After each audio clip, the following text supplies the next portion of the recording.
Having agency is defined as the capacity of individuals to act independently and to make their own free choices.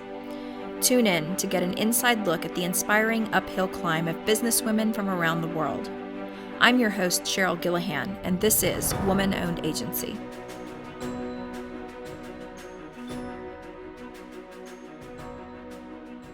Hi, Sara. So happy to have you with me today. This is so great because I haven't seen you since pre-pandemic, and Yes. It's been a long time since we've been in person together, but I am happy to visit virtually. Today, I've got Sara Graybill with me with Graybill Creative, and she is going to tell us a little bit more about her agency. Sara, welcome. Thank you. Thanks for having me. So I started Graybill Creative probably 2010-ish. We have changed our direction several times, but we have ended up specializing in subcontracting to other marketing and advertising agencies, offering basically anything technical that they need for websites. So basically, after the design is done, we can take over from there, be it development, migrations, email setup, DNS, anything related to that. Or if they just need a website, they have a website that just needs something added or changed or anything like that. So do you do this design portion of it as well, or are you more on the development side of the house? We focus mostly on the development. I do have clients who need design as well. And if that happens, I have a designer I work with and I contract her in for those projects. Excellent. Awesome. Well, tell me a little bit more about you. Like, how did this start in 2010? Like, what Sure. prompted this journey to begin? So I started in building websites in 09 when I graduated college in the middle of the recession. So, there's no one hiring. I went to college for broadcasting, and someone I knew was hiring for websites, and that was the only job offer I got. So I took that and started learning how to build websites. And as soon as I was comfortable doing that, I started doing it on the side as well. And it just kind of grew from there. A couple of years in, I realized I really enjoyed doing it on the side, kind of being my own boss. And so the ultimate goal was always to just do that full time. And it was a long process getting to that point. But in 2016, when I was pregnant with my first child, I quit work so I could start concentrating on the business, and then have my son, and then just been balancing all that since then. Yeah, it's been nice to be able to balance things when you own your own business. Yes. You get to do that, and you get to Yes. dictate your schedule a little bit more. Yeah. And the ebbs and flows of the web services industry. Sometimes you can Mhm. cut back the number of projects that you take if you Yeah. need to focus on families. That's nice. Yeah, it offers Yeah. that flexibility for sure. It's definitely been nice. My kids were home with me. My mother-in-law watched them, so they were always in the same house with me. I take them to doctor's appointments and all that, but I was also able to concentrate on my clients and building websites and doing something that I enjoyed at the same time. So speaking of your clients, has there been any particular project where you thought, I can't believe I'm working on this. This is so cool. You know, that has been the one fun thing about working with agencies is I get to work with clients that I wouldn't get to on my own. So I do some of the there's a museum that's related to OU that I did their website for. The river sports around here has been a fun one to work with. So it has been fun to work on some of the bigger projects that I wouldn't normally get to. And those are ones that are local to you also, right? Yes. Mm-hmm. So that's Yeah. fun. Yeah. Yeah. Interestingly, so Cause Labs is based in Fort Worth, Texas, but it wasn't until a few years ago when I took over ownership that we actually started doing local work. Oh, that's Prior fun. to that, we were doing work internationally, and we were like Uh-huh. globe trotting all over the world. Uh-huh. But once I took ownership of the company and it was like headquartered in Fort Worth, then we started getting local clients, Uh-huh. and it's been kind of nice, to It say has like, been fun. I go to that museum. That's really cool. Right. So yeah, that's exciting. So what would you say your specialty is? As for me or for the agency? Oh, maybe both. Let's start with you. Okay, so I think one thing I can do well, and it was why I was first hired to do websites. I am able to bridge the gap between technical and the layperson very well. I was hired because the developer I know was trying to speak to people who were not technical at all, and it just wasn't going well. So I was hired to kind of help him, help them. Um, and that's translated with my clients as well. I don't do all the development anymore, but I can still step in and I can speak to the developer about what's going on and understand that, and then take it back to our clients and help them translate into what that will mean for them.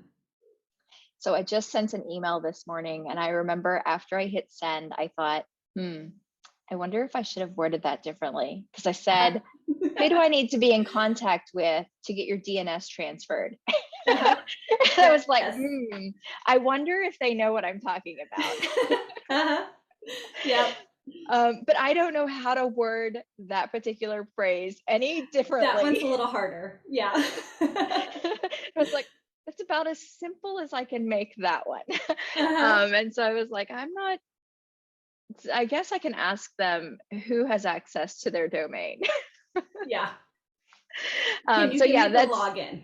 that's definitely, a world that I live in as account manager and sometimes project manager for some of our projects, is kind of bridging that gap. And I have to understand enough about the technology, even though I'm not in the code, to be able to translate things back and Right. forth.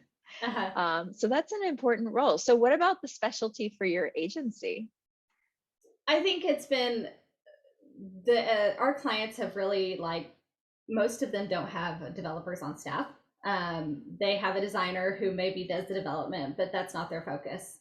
So it's been nice for them that we can come alongside them and say, you all do as much as you all can do and you're comfortable with, and then hand it over to us. Whether that's you want us to do all the content and add everything and you don't even want to log into the website, or if you just want to hire us to take care of maybe the DNS or the transfers or developing something that's a little more complicated.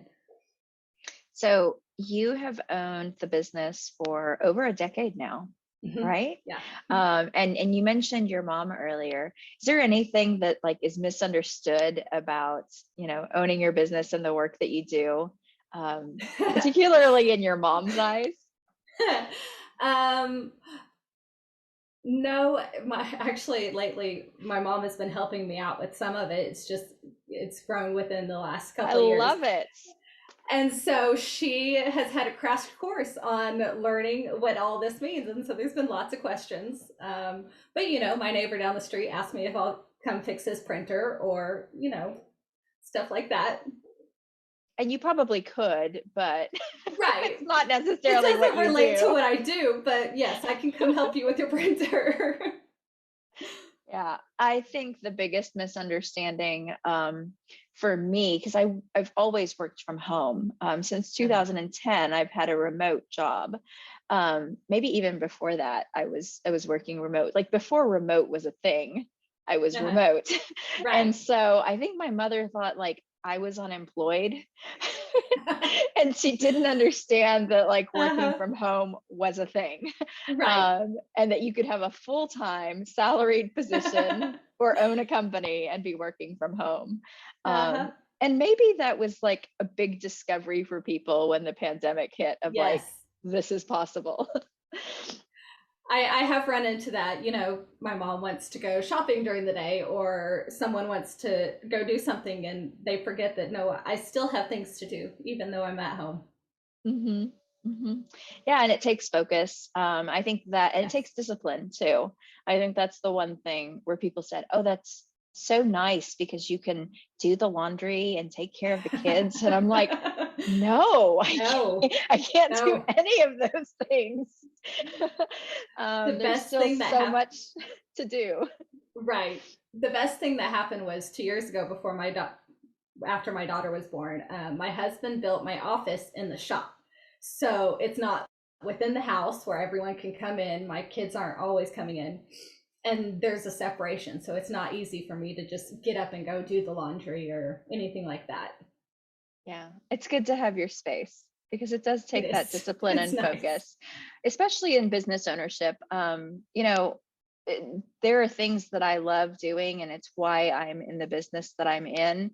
But Mhm. there's things I don't love doing, like taxes and things like that, Right. where I'm like, oh, why am I in business? Yes. So, what are the things that just bring you joy and that you're passionate about? I mean, you've been doing this for over a decade, so obviously you love it. Mhm. What do you love most? I really love learning about my clients' businesses. And it's fun because I'm not focused in one specific industry. So I'm learning, I'll be working on an engineering firm one day. I'll move to a restaurant the next day. And it's just really fun because I'm always learning about a new industry, a new business, and then trying to help them grow whatever that business is. And so the learning and discovering just new things has been really fun. I wonder if that's like personality related because I also work in many different sectors and I Mhm. love that. But Mhm. the thing that they teach you is you need to niche down and you need to Right. focus and you need to pick one thing, and you'll Uh-huh. be so much better and sell so much more if you just pick Uh-huh. one. Um, and I've tried to pick one before, but then I'm like, oh, but there's this other thing that's related that it'd be so cool if I could do that.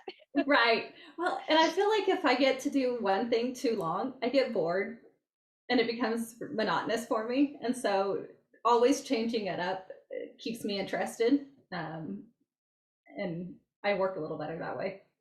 Yeah. And I think there are, transferable skills as well between the industries, and there are things that you can relate. You know, um, when we're doing custom development, for example, and we're doing memberships for this organization over here, sometimes the light bulb comes on and we're like, oh, this would work so well for this other Yes. industry and what they're trying to do. Yes. And so it helps us to be a little bit more creative for the development across the sectors. It really does. I think it helps that you can kind of tie everything together and you're not stuck in one industry. So you can kind of see what works in one industry and pull it over. Mhm.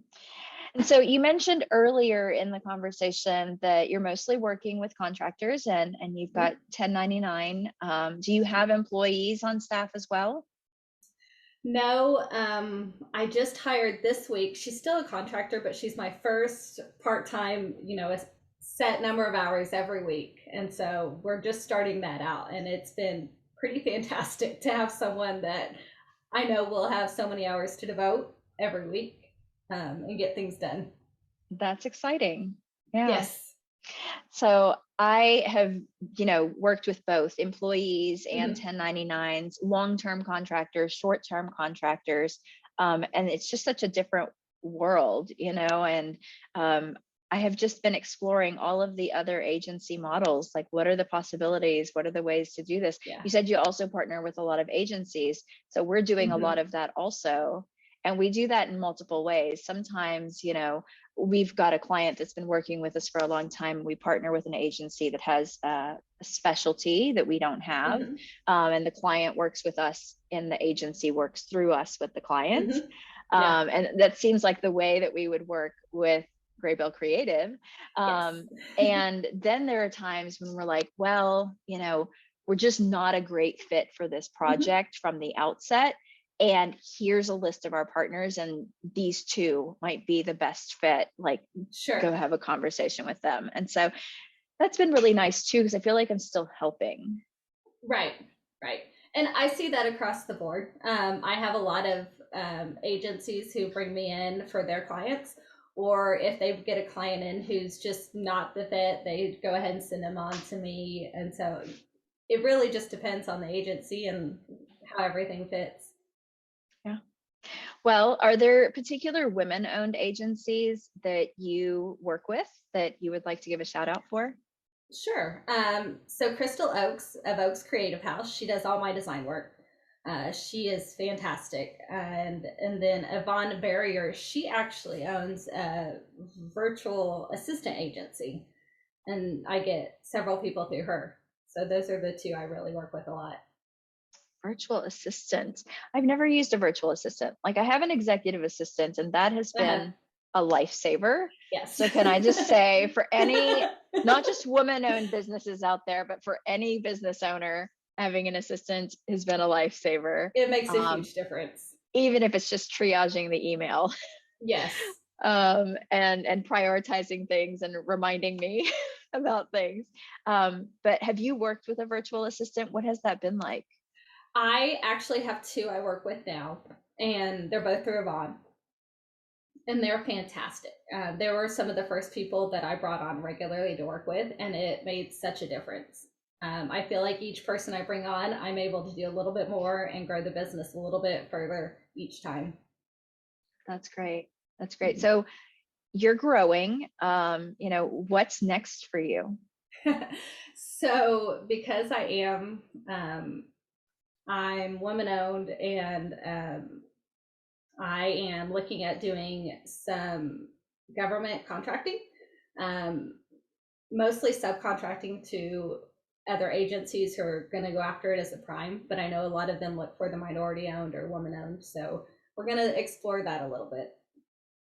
We tried exploring that a little bit as well. We got Hub certified in Texas, and started going to the bid meetings just so we could meet some of those primes. It's just a hard world to break into. It really is. As you're doing that, I will learn alongside you, because I feel like we're kind of in that space of like, we're breaking into that as well and figuring that out. So yeah. But it's definitely a different world. And the advice that I have gotten from those that work in that world is definitely get to know the prime contractors. The prime agencies, and be a subcontractor, because that is the best way to kind of get in on those projects.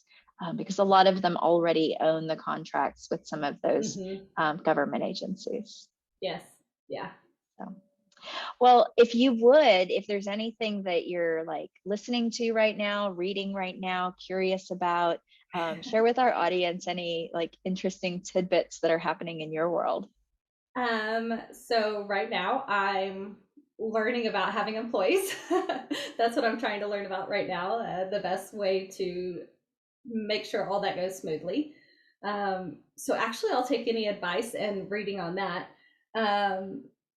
I have a parenting book I just started today, Hunt, Gather, Parent. Someone recommended it. We'll see how it is. Oh, you haven't started it yet? I've read one page, so okay. Not really. Well, that's great. So we'll get that in the show notes for anybody that wants to make comments or share anything about that book. So thank you so much for joining me today. It was great to talk to you, to learn a little bit more about your agency. And, I hope we can collaborate with one another, because Absolutely. It sounds like it might be a great fit. Absolutely. Thank you for having me. Thanks, Sarah.